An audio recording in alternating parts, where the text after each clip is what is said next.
welcome to BloombergQuint. You're watching the fine print. Come July 1st, almost 8.5 million registered taxpayers will move to the Goods and Services Tax Network or GSTN. GSTN is the technology backbone of this new indirect tax regime, and the bridge between taxpayers and GSTN are GST Suvidha providers and application service providers, better known as GSPs and ASPs. To know more about the role and preparedness of GSPs and ASPs on this GST Countdown special, I have with me Tejas Goenka, Executive Director at Tally Solutions. Tejas, welcome to the show.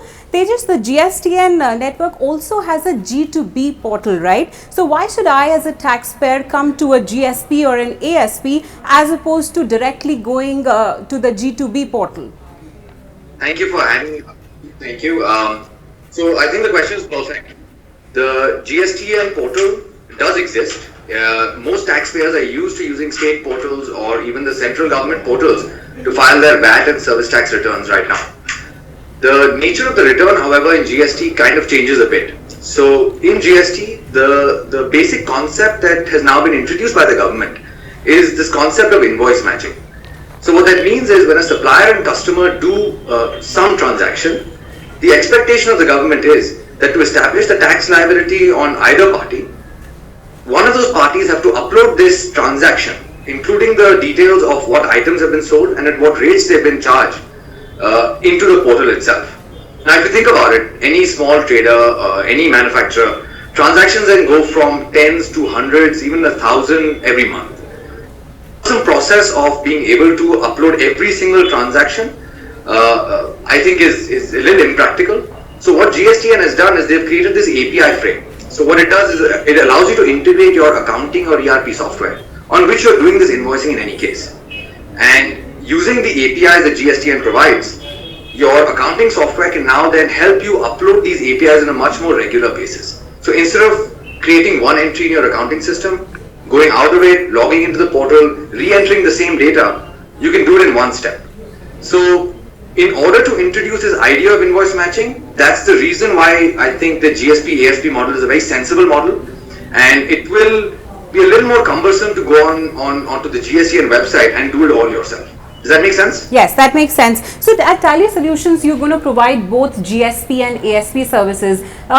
Take me through what kind of services you provide as a GSP versus ASP, and as a taxpayer, do I need to sign up for both? Sure, that's a good question. So if you look at the model that we have today, we provide accounting ERP software for several lakh businesses in the country. And actually that is your application, right? So inherently, without the tag of application service, we are today an application service provider that provides accounting ERP solutions for small and medium businesses. What the GSP is actually an unseen kind of layer. The reason that the GSP exists is to help the ASP build a secure connection into the GSTN network. So I'll just give you an analogy. So all of us use either Uber or Ola, one of these apps. And when we open the app, we see a map, right? The map is not made by Uber, it's not made by Ola. It's actually a simple API that they've embedded into their application that uses maybe a Google Maps, right? So the service of the map is provided onto the application. The application in this case would be Uber or Ola. The service provider would be Google. And we don't really know that. So the ASP GSP model works very similarly. You will still see the front end is still going to be your accounting or ERP software. And what the accounting or ERP software is going to use is they are going to use a GSP service. They may use any one of the 34 that have already qualified, or maybe some of the other ones that have applied now. So every application provider has a choice to integrate with their choice of GSPs, and the commercial transaction is actually going to be between a GSP and an ASP rather than a GSP and the end customer. Right. Does that make sense? Yes, it does. And what will I be able to do on a GSP platform versus an ASP platform? So if you have an ASP that is not connected to a GSP, you'll be doing whatever the ASP does today. So for example, our older versions of Tally won't be connected to our GSP, right? And so what you do today is you make your transactions, you look at your reports, it's all in a disconnected environment, all for your business. The moment you look at the connected application, which is what we're building with our GSP, is you will now be able to upload your invoices from the accounting software itself. So it directly allows you to log in and connect to GSTN. Another thing that you'll be allowed to do is generate your return and file and sign through the application itself. So any bridge, any requirement of a bridge between the application and GSTN is now facilitated by the GSP. So this is the two difference. If you're using a GSP enabled ASP, you'll have the ability to connect it to GSTN. And if you're not using a GSP enabled ASP, then it's a standalone disconnected system that you've kind of been operating for the last many years. Okay, and as a taxpayer, when I want to pick a particular GSP and ASP, I know I'm giving you a marketing option here, but what should I look for based on my business model, the kind of product that I should pick? Because sure, like you mentioned, there are 34 GSPs and counting. So how should I pick a particular GSP and ASP? So honestly speaking, I think the GSP option is not really something that the consumer should worry about. Okay. The consumer should be, and the businessman, the way to look at the state of mind is, listen, I'm using my accounting software, my ERP software, or maybe a separate compliance tool. I would like these tools to integrate with whatever GSP, and I'm okay with that.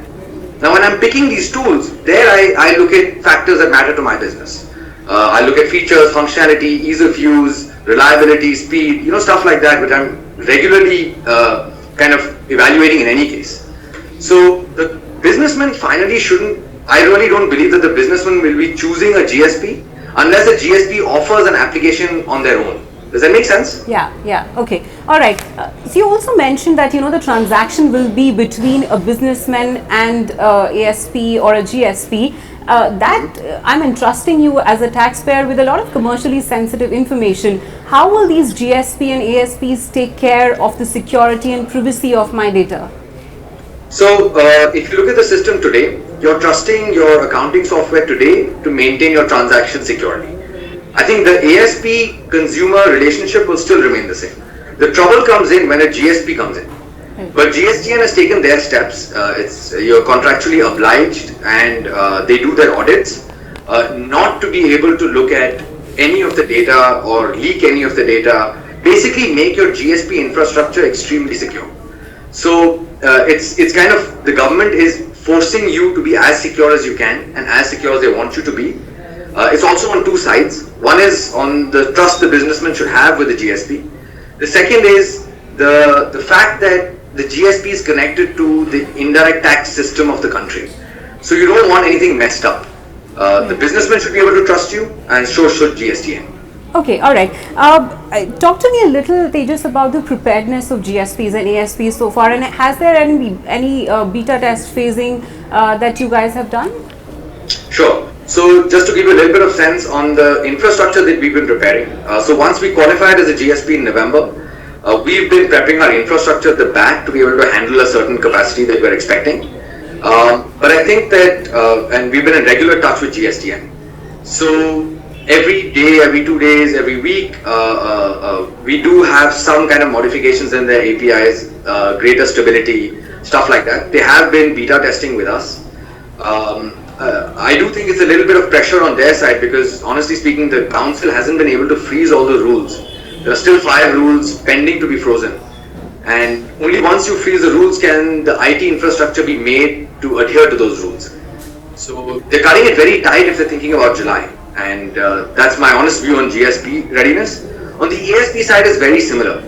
If you want a connected ASP to make your life easier as a businessman, I think that the rules have to be frozen, GSTN has to be ready, then your GSP has to be ready, and then you can be ready, right? So it's almost a linear cycle. There's no parallelization that you can actually do here. So on the readiness side, infra may be ready, but the real solution that a businessman can use, I think we're a little while away from that. And I mean, say for instance, we take the next meeting of the GST Council, I imagine is on June 3rd. Yes. From that time to 1st of July, how much time will you need to prepare these solutions? So, I'm assuming that the rules get cleared on 3rd June. So if the rules get cleared, I don't know how long GSTN will take. Once GSTN is ready, then we have to build our infra to make sure that we are ready. We've still got several questions on how the ASP will consume the APIs that GSTN is providing. I'll give you an example. We've got an accounting department, got 8 people in the accounting department. I've been saying that one of the conveniences that GST offers is being able to upload the invoice directly from your accounting system itself. Now, my question is that can all 8 people log into the same GSTIN? Do they need different logins? How will that work? So we don't have too much clarity on stuff like this, operational stuff like this that will help us build the right system and experience for our customers. So if the rules are frozen, I still think GSTN will need some time to make their APIs ready. Not just that, to be able to test it at the scale that India needs.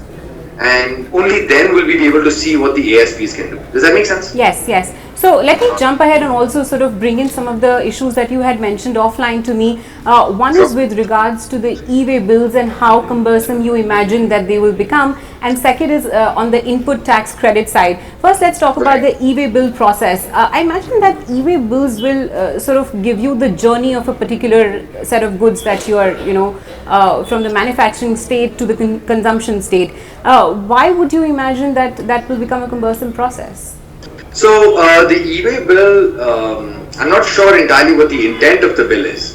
If I look at the original intent of GST, 2 big promises that I would take away. The first is the reduction of tax on tax or elimination of tax on tax. The second is that because you're becoming one nation, one tax, it's going to be easier to trade between states, which is not the case right now because of how CST works and the fact that you need a C form. So small traders avoid trading interstate. Now the e-way bill was, I guess, a little bit of a shock, I think, to us and I think to most transporters as well. And people are trying to figure out how do you now start complying with some of the nitty-gritties of what the bill states.